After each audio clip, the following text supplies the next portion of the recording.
ত্রয়োদশ জাতীয় সংসদ নির্বাচন অনুষ্ঠিত হতে যাচ্ছে ২০২৬ সনের ফেব্রুয়ারি মাসের ১২ তারিখে।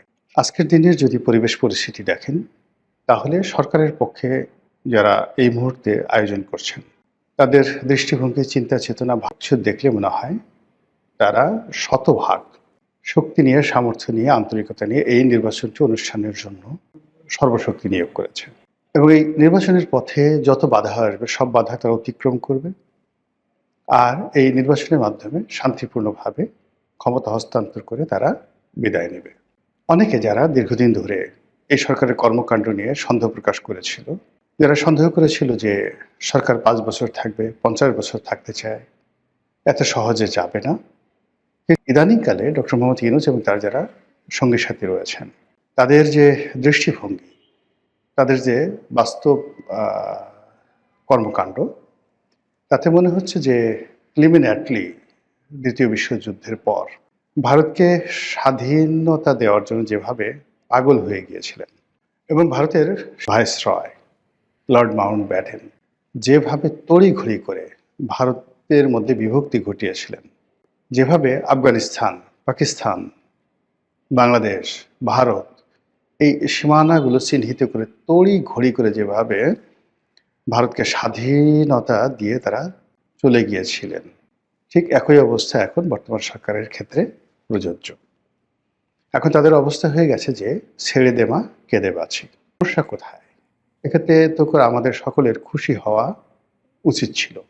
আমরা যারা সাধারণ জনগণ, আমরা তো যে কোনো মূল্যে একটা গণতন্ত্র চাই, সুন্দর একটা নির্বাচন চাই। বাংলাদেশে নির্বাচনের মাধ্যমে একটি ভালো সরকার আসুক, তারা দেশ পরিচালনা করুক, তাদের ব্যর্থতাগুলো জনগণের ব্যর্থতা, তাদের সফলতাগুলো জনগণের সফলতা, এটাই গণতন্ত্রের ভাষা। কিন্তু বাস্তবে কিন্তু সেটা হচ্ছে না। এর কারণ হলো যে এই মুহূর্তে সরকার তাড়াহুড়ো করতে গিয়ে যে আচরণগুলো করছে, তাতে করে স্পষ্টতই বোঝা যাচ্ছে যে তারা একটি বিশেষ দলকে ছাড় দিতে চাচ্ছে। এবং এর ফলে কি হলো, তাদের দীর্ঘদিনের মিত্র জামায়াত ইসলামী এবং অন্যান্য যে সকল সংগঠন ছিল, এনসিপি সহ, তাদের জন্য এটা ইজ্জত কা সওয়াল হয়ে পড়েছে। এবং গত ১৭ মাস ধরে ইউনূস সরকারের সকল কর্মকাণ্ডে তারা নৈতিক সমর্থন জুগিয়েছে, লজিস্টিক সাপোর্ট দিয়েছে এবং এই সরকারের হাতকে শক্তিশালী করার জন্য গোপন এবং প্রকাশ্যে যা কিছু করা দরকার সব কর্মকাণ্ড তারা করেছে।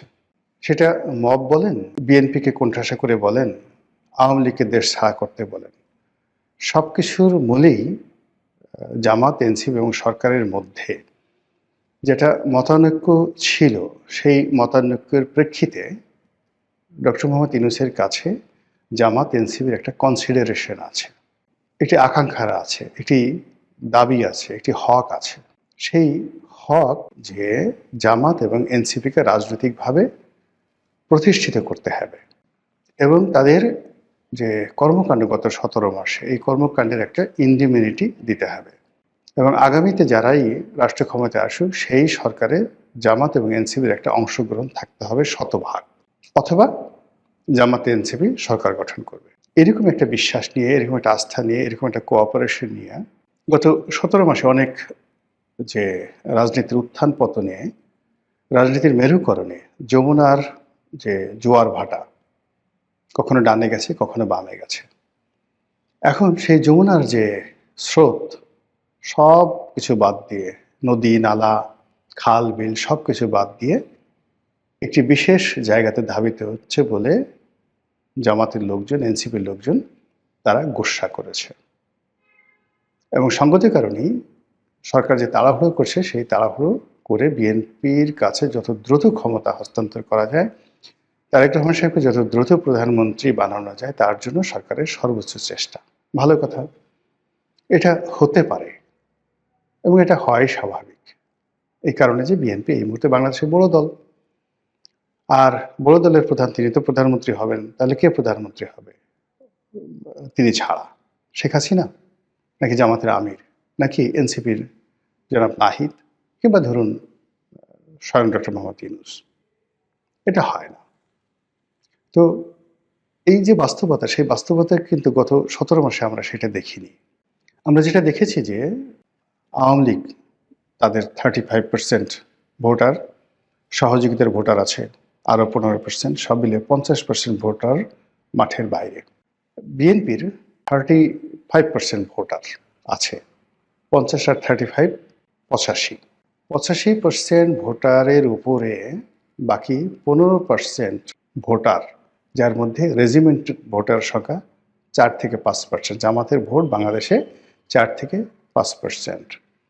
তো এই 4 থেকে 5% রেজিমেন্টাল ভোট মানে সংগঠিত ভোট, এর বাইরে এলোমেলো, সেটা চরমোনাই হতে পারে, অন্যান্য ইসলামিক দলগুলোর ভোট হতে পারে, সব মিলিয়ে নট মোর দ্যান 15%। তো এইটা একটা মানে বৈষম্য, সংখ্যা লঘিষ্ঠ সরকার। তো সেই সংখ্যা লঘিষ্ঠ সরকার গত 17 মাস ধরে 85% ভোটের যারা স্টেক হোল্ডার তাদেরকে মানে এক গ্রুপকে দেশের বাইরে রাখার চেষ্টা করেছে, আরেক গ্রুপকে ক্ষমতার বাইরে রাখার চেষ্টা করেছে। এখন সেটা বুমেরাং হয়ে গেছে এই সময়টিতে এসে। সেটা হলো আওয়ামী লীগ আর এখন আগের মতো নিজেদেরকে দুর্বল ভাবছে না।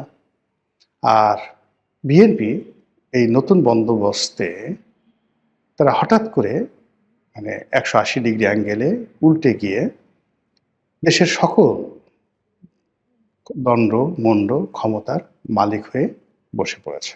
তো এরকম যখন ঘটনা ঘটে আপনার আমার দৈনন্দিন জীবনে, তখন আমরা কি করি?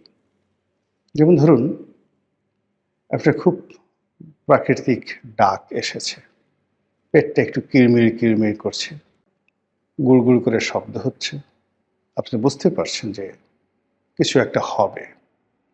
এবং আপনার শরীর যখন কষা থাকে, দীর্ঘদিন কষা শরীর, কোষ্ঠকাঠিন্য, তো এরকম গুড়গুড় যখন শুরু হয়, তখন সেখানে আসলে যাকে বলা হয় আমরা সেমি ডায়রিয়া একটা অবস্থা হয়। আপনি বুঝছেন যে আপনার হাতের সময় বেশি নাই, আপনি দৌড় দিলেন বা জোরে জোরে হাঁটার চেষ্টা করলেন, আশেপাশে টয়লেট খুঁজছেন অথবা টয়লেটে যাওয়ার চেষ্টা করছেন। এর ফাঁকে কি কি দুর্ঘটনা ঘটতে পারে? ছোট্ট একটা শব্দ হলো, বায়ু ত্যাগ করতে গেলেন, কাপড় নষ্ট হয়ে যাবে। কিংবা দেখা গেল যে আর একটু অসতর্ক হলেন, পাটা একটু চেগায় দিলেন, কাজ হয়ে যাবে, জ্যাঙ্গে ঠ্যাঙ্গে সব ভরে যাবে। এই গেল মানে দুর্গন্ধের দিক। খুব সুস্বাদু গরুর মাংস, পোলাও, রোস্ট অথবা চিকেন ফ্রাই একেবারে গরম গরমই খেতে হবে, এইমাত্র কড়াই থেকে ভেজে দিয়েছে, এখনই আপনার খেতে হবে।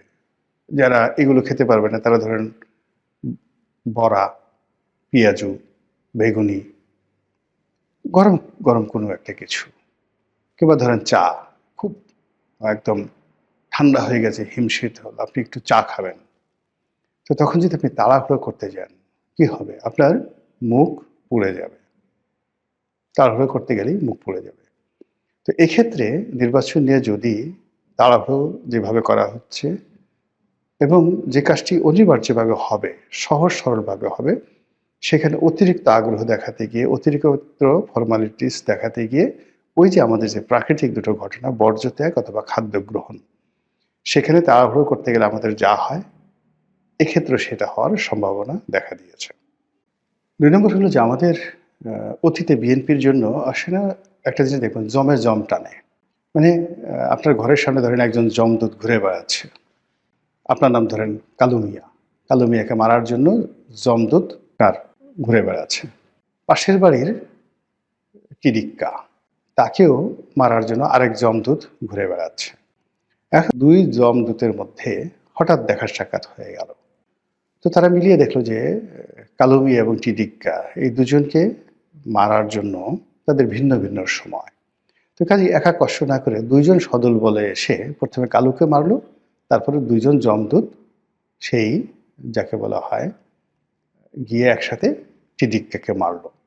এটা বলা হয় এই কারণে যে এই যে প্রাকৃতিক কিছু বিষয় থাকে, একটি সমস্যা আর একটা সমস্যাকে আরো বড় করে তোলে, জমজমকে টানে। তো সেই দিক থেকে সময়, কিছু ঘটনা, কিছু কাহিনী, এটি বেসিক্যালি একটি জম আর এক জমকে টেনে নিয়ে আসে। আওয়ামী লীগের জন্য যেমন ভারতের বন্ধুত্ব, এটি জমের মতো। আবার বিএনপির জন্য জামাতের বন্ধুত্ব, পাকিস্তানের বন্ধুত্ব, এটাও জমের মতো। তো সেই দিক থেকে যদি সময় বিবেচনা করেন, বিএনপির জন্য ফেব্রুয়ারি মাসটি ভালো না।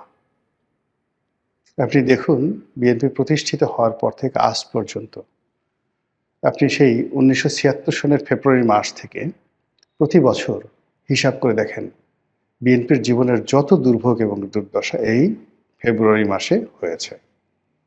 সেই তুলনায় ফেব্রুয়ারি মাসে তাদের সৌভাগ্যের যে পরিণতি খুব মানে সৌভাগ্যের যে লক্ষণ খুব অল্প। আবার অন্যদিকে যদি আপনি জামাতের জন্য যদি সময়টা ধরেন, তাহলে জামাতের জন্য নভেম্বর ডিসেম্বর মাস হলো ভীষণ রকম খারাপ সময়। আওয়ামী লীগের জন্য আগস্ট মাসটি খুব খারাপ সময়, ভীষণ রকম খারাপ সময়। তাদের যত দুর্ভোগ দুর্দশা এই আগস্ট মাসেই হয়েছে, সেই ১৯৪৭ সালে ছাত্রলীগের মাধ্যমে। এনিওয়ে, বিএনপির যে একটা নির্বাচন হয়েছিল ১৯৯৬ সালে, সেই নির্বাচনটি ছিল ১৫ই ফেব্রুয়ারির একতরফা নির্বাচন। আপনাদের কি মনে আছে সেই নির্বাচনটা কেন হয়েছিল?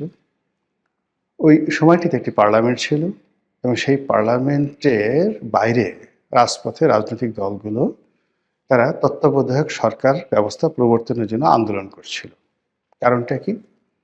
মাগুরাতে একটা বিতর্কিত নির্বাচন হয়েছিল। সেই নির্বাচনে ভোট র্যাগিং থেকে শুরু করে ক্ষমতা প্রয়োগ করে তারপর সেখানে একজন প্রার্থীকে জিতিয়ে আনা হয়েছিল। এর বাইরে আরেকটা নির্বাচন হয়েছিল ঢাকার তেজগাঁয়ে, একটা উপনির্বাচনে বাই ইলেকশনে মোসাদ্দেক আলী ফালুকে জেতানোর জন্য বিএনপি প্রশাসনকে ব্যবহার করে যে কাজ করেছিল, এর ফলে বিরোধী দলগুলো মনে করলো এই সরকারের অধীনে কোনো নির্বাচন হতে পারে না, তত্ত্বাবধায়ক সরকারের দাবিতে তার আন্দোলন গড়ে তুলল। এবং এই আন্দোলন এসে এমন একটা পর্যায়ে পৌঁছে গেল যে আওয়ামী লীগ, জামাত থেকে শুরু করে সংসদের সকল বিরোধী দলগুলো এক হয়ে গেল এবং তারা একসঙ্গে পদত্যাগ করল। বিএনপি সর্বশক্তি নিয়োগ করল, তাদেরকে দমানোর জন্য কিচ্ছু হলো না। নির্বাচনের শিডিউল হলো, সমস্ত দলগুলো নির্বাচন বর্জন করল। ফলে বিএনপিকে একা নামকা অবস্থায় একটা নির্বাচন করতে হলো। এবং সেখানে যেমন আওয়ামী লীগের বিনা ভোটে নির্বাচনে জাতীয় পার্টি ছিল, 15 ফেব্রুয়ারি নির্বাচনে বিএনপির কোনো এরকম জাতীয় পার্টি প্রক্সি কোনো গৃহপালিত বিরোধী দলও ছিল না। এর ফলে কি হলো? বিএনপি একটা তত্ত্বাবধায়ক সরকারের কাছে ক্ষমতা হস্তান্তর করে বিদায় নিল এবং আওয়ামী লীগ ক্ষমতায় এলো। এখন ধরুন সবকিছু ঠিক হচ্ছে, এই আগে যে ইগোরগুলো বললাম সেই ইগোগুলো আছে, রাজনীতির মেরুকরণ আছে, তারপরে দেশি বিদেশি নানা রকম চক্রান্ত আছে। সেই চক্রান্তের এমন পর্যায়ে এসে বাংলাদেশে কিন্তু দুটো গ্রুপ হয়ে গেছে। বিএনপির সঙ্গে কারা কারা থাকবে তারা সেটেলড হয়ে গেছে, আর জামাতের সঙ্গে যারা থাকবে তারাও সেটেলড হয়ে গেছে। এখন আপনি চিন্তা করুন যে বিএনপির সঙ্গে যারা আসছে বন্ধু হিসেবে তারা খুব ছোট দল, এরা ব্যক্তিগতভাবে দুর্বল আর তাদের লোকজনও তেমন একটা নেই। যেমন ধরুন হেফাজতের জুনায়েদ হাবিবি, নুরুল হক নুরু, তারপরে সেই আন্দালিব রহমান পার্থ, মানে এ সকল রাজনৈতিক দলের যারা বিএনপির সঙ্গে সাইফুল বিপ্লবী যে ওয়ার্কার্স পার্টির সাইফুল হক,